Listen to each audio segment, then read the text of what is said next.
¿Es la escuela la peor enemiga de formar lectores?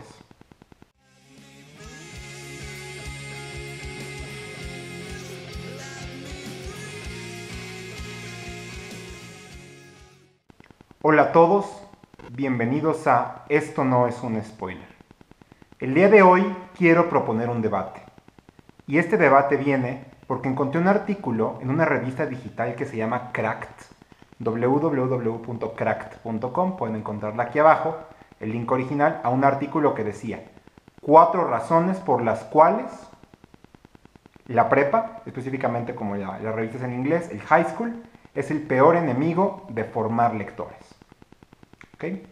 Quiero revisitar estas 4 razones, quiero dar mi opinión, mi circunstancia particular y quiero que me platiquen si ha sido el mismo caso con ustedes, si están de acuerdo o qué opinan acerca del tema. La primera razón decía que cuando uno va en la primaria, las bibliotecas de aula generalmente ponen libros padres, libros para niños, libros que nos permiten explorar nuevos mundos, libros fascinantes. Y a la hora de pasar el high school, porque acuérdense que en Estados Unidos el high school empieza en lo que a nosotros es equivalente tercera secundaria o el ninth grade, se los cambian por clásicos, libros súper inaccesibles, súper difíciles de leer. A mí en lo particular, yo me acuerdo una de las buenas estrategias que tenía la SEP en su momento, cuando yo era niño, eran los libros del Rincón, que era una colección de biblioteca escolar muy buena. Así fue como yo me aficioné a leer a Roald Dahl, el autor de Charlie y la fábrica de chocolate, de Matilda, de Las brujas, de Jimmy el durazno gigante. Mi maestro nos leyó La maravillosa medicina de Jorge, un gran libro que yo ya era aficionado a leer, pero en ese entonces creó en mí una fascinación con Roald Dahl que me siguió buena parte de la adolescencia, ¿no? Pero a la hora de llegar a la secundaria, de repente nos cambian todo eso por leer Nuestra Señora de París. Yo sé que El Jorobado es un gran libro, es un clásico del romanticismo, pero si se lo pones a alguien que no ha leído otra cosa, híjole, temo que no. O si no, también en la prepa, mi maestra de literatura, que era una eminencia, en paz descanse, todos la amábamos, la lloramos mucho cuando murió. Ella reprobaba a mucha gente, a mí me puso 10. Ella nos daba a leer a Pérez Galdós, a Miguel de Unamuno, a Gustavo Adolfo Bécquer y a García Lorca, porque era la clase de literatura española. Pero su manera de hacerlo y los textos y la manera en que calificaba, todos la quisimos mucho, pero en realidad yo creo que no formó a ningún lector. Ninguno de mis compañeros se hizo aficionado a la lectura. Entonces, es una de las razones.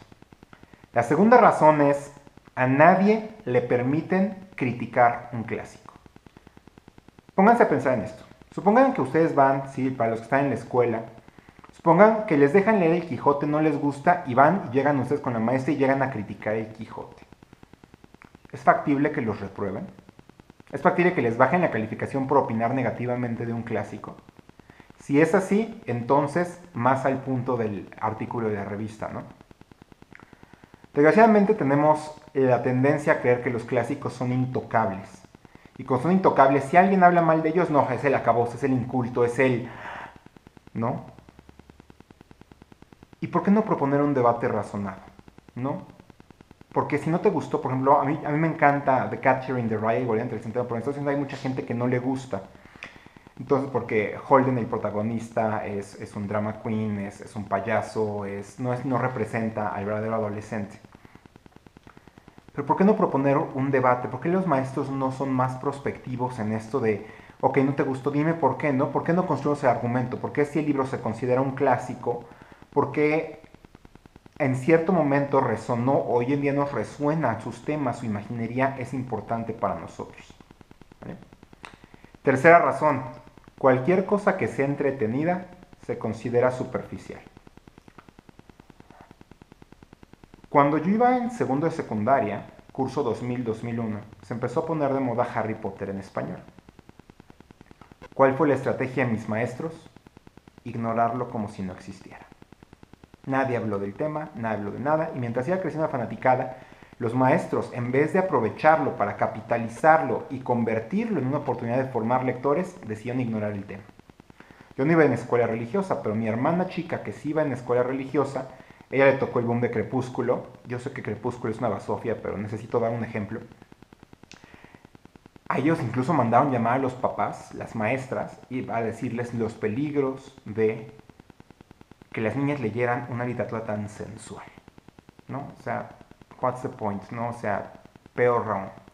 Entonces, lo que el autor del artículo proponía es, ¿por qué no hacemos que entender que la cultura pop también es cultura, ¿no? Si también es cultura, ¿por qué no les decimos, ok, hay que razonar, por ejemplo, este ejemplo? Perdón por el pleonasmo, ¿no? Por la rima sin esfuerzo. ¿Cómo es el descenso al mal de un personaje que era bueno y termina siendo malvado en El Paraíso Perdido, en La Rebelión en la Granja, y por qué no en Breaking Bad y en Star Wars también? Porque en todos pasa lo mismo, ¿no?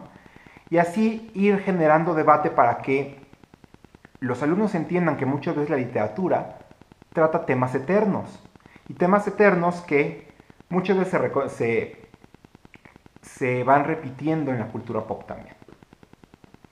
Y el cuarto punto es que ya la gente que lee por afición se le considera que está perdiendo el tiempo. Mucha gente dice, ¿estás leyendo otra novela? ¿Por qué pierdes tu tiempo? ¿No?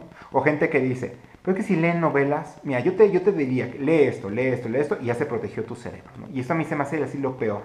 Por ejemplo, mucho del debate público que hay en México acerca de por qué la gente no lee es que leer es para formar el espíritu crítico. Y yo cada vez que alguien dice eso, se me prenden foquitos de alarma por todas partes. ¿Por qué? Porque la gente que dice eso, por lo general, tiene una agenda ideológica bien, bien clara, ¿no? Es gente que quiere que uno lea ciertos libros, ya se imaginarán qué libros. Gente que quiere formarnos mucho su idea, mucho, en vez de hacerlo, convierte la crítica en una militancia, entonces tampoco sirve, ¿no? En fin, estas son las 4 razones que me parecen súper interesantes.